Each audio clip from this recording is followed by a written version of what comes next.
கதை. ஒருவருக்கு வீட்டில் தினமும் தன் மனைவியுடன் சண்டை. நிம்மதி இழந்து தவித்த அவர் ஒரு முனிவரைச் சந்தித்து, ஐயா, என் வீட்டில் அமைதியே இல்லை. நானும் என் மனைவியும் எதற்கெடுத்தாலும் சண்டை போட்டுக் கொள்கிறோம். இதற்கு ஏதாவது பரிகாரம் சொல்லுங்கள் என்று வேண்டினார். முனிவர் ஒரு சிறிய குப்பியில் தண்ணீரை கொடுத்தார். இது சாதாரண தண்ணீர் அல்ல, மந்திரத் தண்ணீர். எப்போதெல்லாம் உன் மனைவி உன்னிடம் சண்டை போட வருகிறாளோ அல்லது உனக்கு கோபம் வருகிறதோ, உடனே இந்த குப்பியிலிருந்து கொஞ்சம் தண்ணீரை எடுத்து வாயில் ஊற்றிக்கொள்ள வேண்டும். ஆனால் அதை முழுங்கவும் கூடாது, துப்பவும் கூடாது. 10 நிமிடத்திற்கு வாய்க்குள்ளேயே வைத்திருக்க வேண்டும். இதுதான் பரிகாரம் என்றார். அவரும் அதை வாங்கிக் கொண்டு வீட்டுக்குப் போனார். அன்று மாலையே மனைவி சண்டையை ஆரம்பித்தாள். இவருக்கு கோபம் வந்தது. உடனே முனிவர் கொடுத்த அந்த மந்திரத் தண்ணீரை வாயில் ஊற்றிக்கொண்டார்.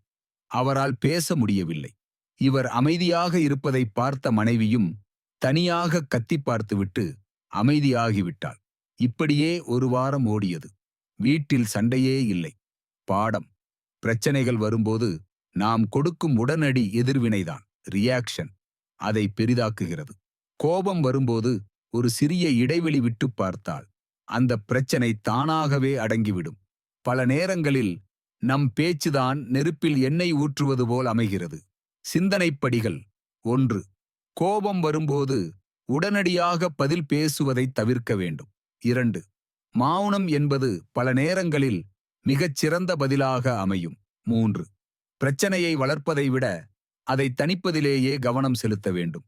நீதி: யாகாவாராயினும் நாகாக்க காவாக்கால் சோகாப்பர் சொல்லிழுக்கப்பட்டு. யாராக இருந்தாலும் நாவை அடக்காவிட்டால் துன்பப்படுவர். ஒரு வாரம் கழித்து அந்த நபர் முனிவரை பார்க்க ஓடி வந்தார்.